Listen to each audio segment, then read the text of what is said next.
Assalamu alaikum wa rahmatullah, chers frères et sœurs. Nous revoilà pour une autre émission à vos livres. Donc on est une fois de plus accueillis chez Dubai Center et alhamdoulilah, se nourrir de toute cette nourriture intellectuelle va nous servir. Nous servir aujourd'hui, nous servir demain et Inch'Allah, ce savoir qu'on va accumuler, on aura beaucoup plus de facilité à le transmettre à nos enfants. Vous savez, le problème avec la lecture, c'est que lorsqu'on devient parent, on a tendance à inciter nos enfants à s'y plonger, à leur donner comme repos la lecture. Seulement nous sommes complètement déconnectés. Pourquoi? Ça fait très longtemps qu'on a quitté le cartable. Ça fait très longtemps qu'on l'estime comme inutile. Seulement la lecture, c'est la liberté. Aujourd'hui, beaucoup ont le cerveau lobotomisé par la télé, ne savent rien assimiler d'autre si ce n'est que par l'audio et la vidéo. Cette émission, on l'espère, vous redonnera cette envie, cette motivation pour retourner les pages de votre vie et les pages de la science. Et là, on va s'orienter un petit peu plus vers un public, vers des sources plutôt féminines. On va mettre les femmes à l'honneur aujourd'hui. Comment cela? Je suis tombé, alhamdoulilah, sur un livre exceptionnel, un livre que j'attendais depuis très longtemps, qui est écrit par Abu Usama et cette fois-ci Malika Dif. Vous connaissez tous peut-être le livre Les Compagnons du Prophète, sallallahu alayhi wa sallam, un excellent livre où on trace l'itinéraire et la vie, le départ, la conversion, jusqu'au départ de cette vie d'une cinquantaine de compagnons. Un livre qui a été extrêmement bien apprécié. Ensuite, nous attendions pendant longtemps le deuxième tome qui était consacré aux femmes. Le voilà. Donc, alhamdoulilah, cette fois-ci, le frère Abu Usama s'est associé avec Malika Dif, que vous connaissez déjà peut-être, une conférencière d'origine française qui a été versée dans le christianisme avant de se convertir et qui, depuis une trentaine d'années, sillonne les routes de France pour transmettre la bonne parole de Dieu. Et alhamdoulilah, ce livre, c'est un mélange justement de cette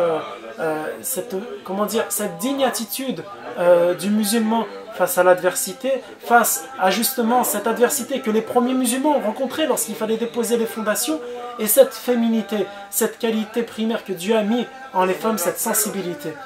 Ce qui est magnifique, c'est qu'on commence tout d'abord avec les mères des croyants. Ummahat al-Mu'minin, on commence par l'histoire de Aïcha, l'histoire des premières, les épouses, Khadija, etc.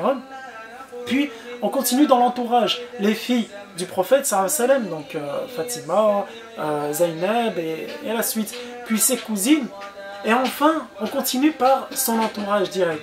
On se rend compte que chaque histoire est singulière. Peut-être chacun d'entre vous, et je dis bien chacun, parce qu'il ne faut pas le considérer ou le dédier uniquement aux femmes. Un homme se doit aussi d'être rappelé, d'être remis à l'ordre par ces exemples féminins. Bien sûr, si elles y sont parvenues, si elles ont tenu bon, malgré ce que Dieu leur a mis sur les épaules, elles avaient elles-mêmes une famille à charge, elles avaient des envies, des aspirations.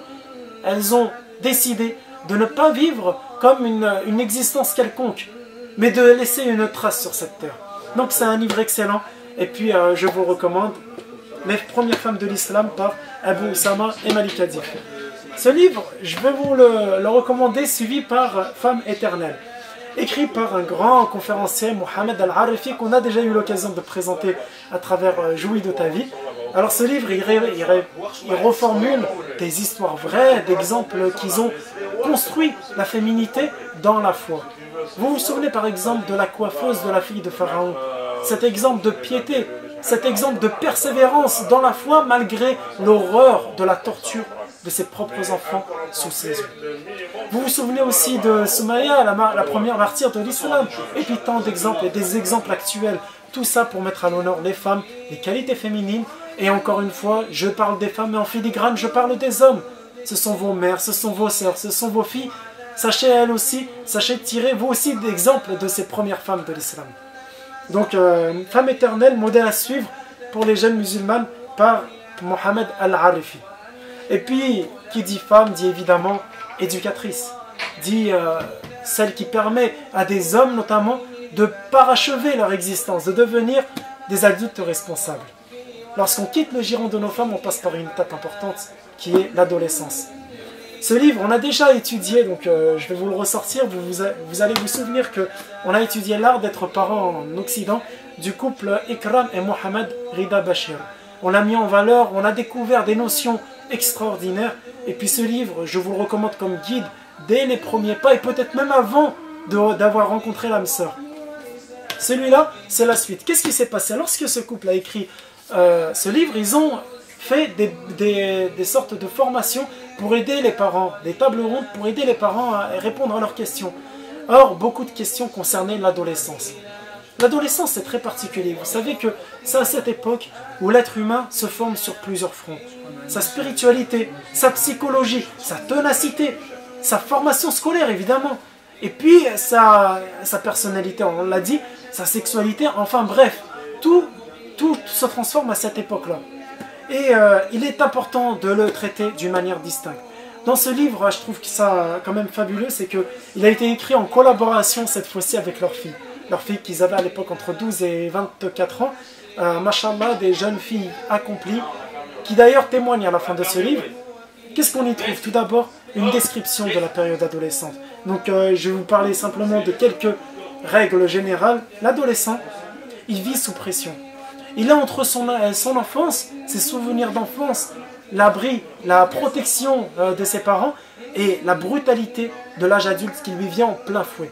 Le choc, comme par exemple les tentations simplement, comme aussi la difficulté scolaire, l'obligation de se projeter un avenir dès le plus jeune âge. Tout cela est très difficile à gérer lorsqu'on est mal accompagné, lorsque les parents font comme si ceci n'était pas un problème.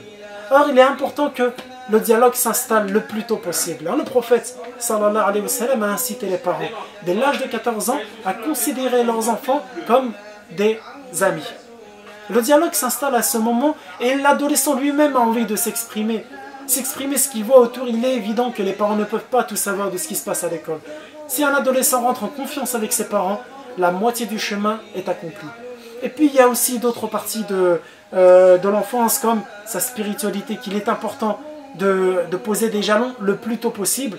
Trop tard, surtout au moment de l'adolescence, là où le jeune se retrouve bousculé entre différentes cultures, ces cultures que les parents lui ont inscrites, islamiques, et puis cet environnement qui est hostile pour sa foi, un environnement d'individualisme, un environnement de cupidité. Donc c'est pour ça qu'il est important de savoir accompagner l'adolescent. Vous connaissez bien la tradition de ce couple de mettre toute une partie réservée à des cas de figure très intéressants, aussi bien un enfant qui est trop attaché aux jeux vidéo, un adolescent qui hésite entre obéir à ses parents et sortir le soir en boîte de nuit avec ses amis. En réalité, c'est la réalité qu'on retrouve dans ces livres et des véritables solutions.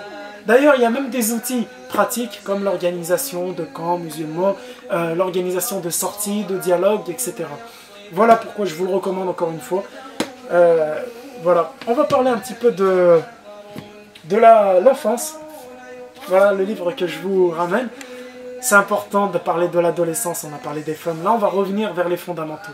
D'ailleurs, je l'ai sorti en parlant de l'enfance, mais c'est pas tout à fait ça. C'est vraiment un livre qui peut satisfaire tous les adultes. Sachez qu'il a été écrit, c'est mon premier dictionnaire de l'islam, écrit par Mahrez Landoulsi, calligraphié, un livre d'art. Sincèrement, je ne vous le dis pas parce qu'il est beau ou quoi, mais vous allez vous régaler. Non seulement il est très agréable à lire, donc Mahrez Landoulsi, en plus de savoir manier le kalam au niveau calligraphique avec maîtrise, il a une verbe poétique extraordinaire. Donc tout commence par une lettre à votre enfant, une lettre pour lui ouvrir la voie vers la piété. Et puis après, c'est comme chaque lettre est, disons, définie selon différentes notions. Par exemple, si je vois la lettre B, berger. Être berger, c'est contempler, observer, fortifier, soigner, faire paître avec équité les brebis, ramener celle qui s'est écartée, chercher celle qui s'est perdue. Donc on reconnaît à travers le berger l'image du prophète, sallallahu alayhi wa sallam, notre berger éternel qui nous ramène, qui nous a amené cette lumière, qui nous a nourris de cette spiritualité. Aujourd'hui, que nous sommes autonomes, que nous devenons parents, nous savons dès lors que nous sommes des bergers responsables.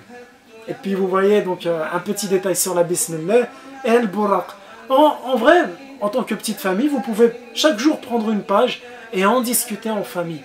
Grâce à ça, vous allez imprégner votre enfant d'une culture musulmane, vous allez l'attirer vers la religion. Pourquoi? Parce que grâce à ces dessins, grâce à la simplicité des explications, grâce aussi aux cartes que l'on retrouve à la fin, parce que donc ça va jusqu'aux dernières lettres, la carte du monde musulman, le descriptif détaillé des mosquées, enfin voilà, sincèrement un livre, même pour adultes, pour poser en soi les premiers jalons d'une culture musulmane accomplie.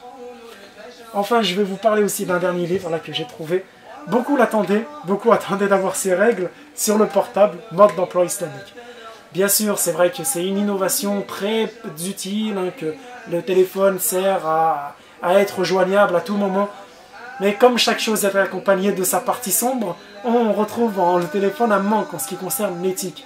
Voilà pourquoi Mohamed ibn Ibrahim al-Hamad a écrit ce petit livre, un petit complément, vous pouvez le récupérer en librairie en achetant un des livres que je vous ai présentés.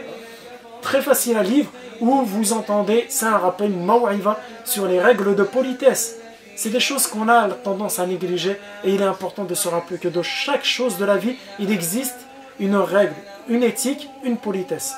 Voilà pourquoi je vous invite encore une fois à le lire. Enfin, Inch'Allah, je vous souhaite de passer de bonnes lectures, de continuer à vous cultiver dans ce sens. Et puis, je vous tire mon chapeau pour ceux qui ont entamé cette démarche. Assalamu alaikum.